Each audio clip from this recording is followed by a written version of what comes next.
Assalamualaikum warahmatullahi wabarakatuh. Perkenalkan, nama saya Cindy Rahmawati, BP 2010 71 Prodi Ilmu Sejarah Fakultas Ilmu Budaya Universitas Andalas. Baiklah, di sini saya akan mereview jurnal dengan judul Malaysia dan Lambang Kekayaan Ekonomi Penguasa Lokal di Palembang tahun 1929 sampai 1942, ditulis oleh Dedi Irwanto, Universitas Gadjah Mada. Abstrak. Tulisan ini sejatinya adalah bentuk lain dari sejarah ekonomi tentang pertumbuhan ekonomi para elit lokal di Uluan Palembang. Namun titik berat kajiannya adalah suatu usaha untuk melihat dan menafsir fenomena lain sebagai akses yang dipertumbuhkan ekonomi tersebut, yakni implikasi sosial budayanya yang hadir dalam realitas sosial dan sebuah kondisi ekonomi tersebut. Kajian utamanya adalah membicarakan penciptaan lambang-lambang kuasa simbolik baik politis maupun ekonomis. Oleh karena itu, lambang kekayaan ekonomi dipandang sebagai suatu simbol fungsi penting, tidak saja sebagai penampakan materi semata yang berfungsi membedakan diri, namun juga dapat dimaknai secara sosiokultural sebagai usaha kontemplasi dan konstentasi dan erititas atas sejajarnya, atau usaha reposisi asimilatif dalam proses adaptif sekaligus resentif pada entitas lain ini di atas strukturnya.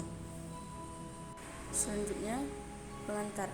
Pendalaman Palembang secara politis dikenal sebagai istilah wilayah Uluan sebagai sebuah dikotomis dari wilayah Iliwan, ibu kota Palembang. Uluan Palembang dianggap wilayah taklukan dari penguasa Iliran. Namun menariknya, Uluan merupakan tanah yang masih memiliki kekuatan otonom dan merdeka. Palembang sebagai daerah pusatnya hanya sebagai butuh sebuah pengakuan saja, dan aluan-aluan itu mengakui dalam bentuk butuh sebuah pengakuan konsep ritual alir sebuah. Sekali-sekali, terutama sekali setahun dalam bulan Ramadan menjelang Lebaran, milir Sebah mengulir datang ke pusatnya di Palembang sambil membawa barang-barang upeti gawaan hasil bumi daerah Uluan untuk dipersembahkan kepada penguasa di pusat sebagai imbalannya.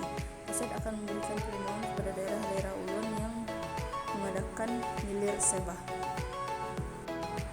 Asal-usul penguasa lokal di Uluan. Asal-usul penguasa lokal di Uluan Palembang, wilayah Uluan Palembang, dikendalikan oleh raja-raja atau sultan-sultan Palembang dalam 3 basis lapisan daerah, yakni Sikap, Kepungutan, dan Sindang.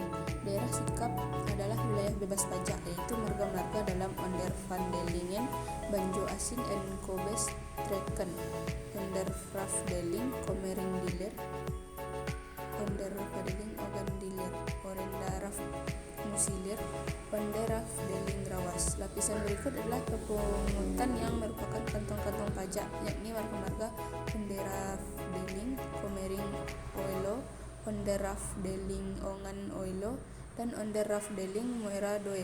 Sementara Sindang terletak di daerah perbatasan, tidak dipungut pajak, hanya saja pasirah di daerah ini diwajibkan untuk datang sekali dalam 3 tahun ke ibu kota untuk menemui sultan. Marga-marga di daerah Sindang ada di Ondervandeling, Lematang Diler, Ondervadeling Lamatang Oilo, Onderafdeling Pasalemandan, Onderveding Tebing Tinggi, dan Onderafdeling Moe Oleo.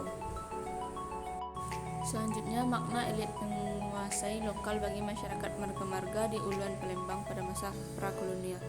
Dalam memahami kesetiaan masyarakat pendukung pasirah di marga-marga Uluan Palembang, menurut Rader dan Jaspon, dalam menjelaskan struktur kekerabatan berdasarkan ideologi patriosiality dapat menjadi pendekatan tradisional dalam hal tersebut. Kelompok asal wilayah menjadi faktor dalam melihat bentuk khusus dalam melacak keturunan yang mengarah pada hubungan leluhur dan mempertahankan eksklusif karakter keanggotaan sebuah masyarakat genealogis.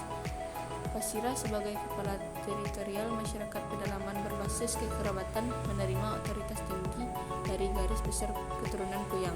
Benarnya, menurut Anthony Wells, masyarakat marga menerima bentuk ini dengan sukarela, sebab selain memberi rasa aman untuk serangan eksternal, pasirah juga memelihara hubungan internal dengan menggerakkan semua pembangunan marga baik balai, jalan maupun jembatan. Bagi masyarakatnya, pasirah juga sebagai lambang keadilan karena ia memegang peradilan adat sepenuhnya. Semua keputusan dan efek dari mereka pada pasirahnya sebagai pemimpin marga yang otonom dan memiliki kependudukan masyarakat yang sering menjadi rujukan sosial di tengah masyarakatnya.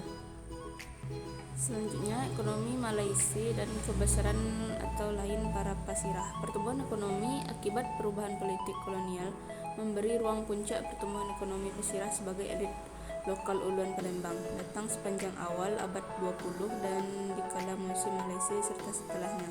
Malaysia Belanda dunia sejak 1929 dengan puncaknya 1930 yang berawal dari jatuhnya bursa saham di Wall Street, New York. Amerika Serikat menyebar ke seluruh dunia, termasuk Hindia Belanda. Malaysia muncul akibat perbedaan besar antara kapasitas produksi dan kemampuan konsumsi produk-produk tersebut oleh masyarakat dunia bagi pasirah untuk memanfaatkan kesempatan untuk kepentingan pribadi.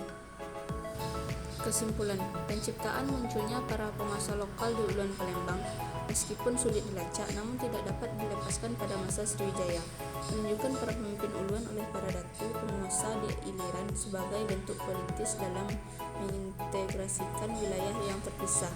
Kemudian secara ekonomis sebagai bentuk eksploitasi sumber daya terhadap Uluannya. Selanjutnya untuk menjaga kesehatan daerah Uluan, datu di Iliran memberi berkat perlindungan keamanan, menjanjikan kemakmuran dan memberi kebebasan spiritual terhadap masyarakat Uluan. Sebaliknya, para penguasa lokal di Uluan sebagai tanda setia memberi upeti serta menjadi distributor utama sumber daya ke Iliran. Itulah hasil jurnal yang bisa saya review pada hari ini. Saya sudahi dengan Assalamualaikum warahmatullahi wabarakatuh.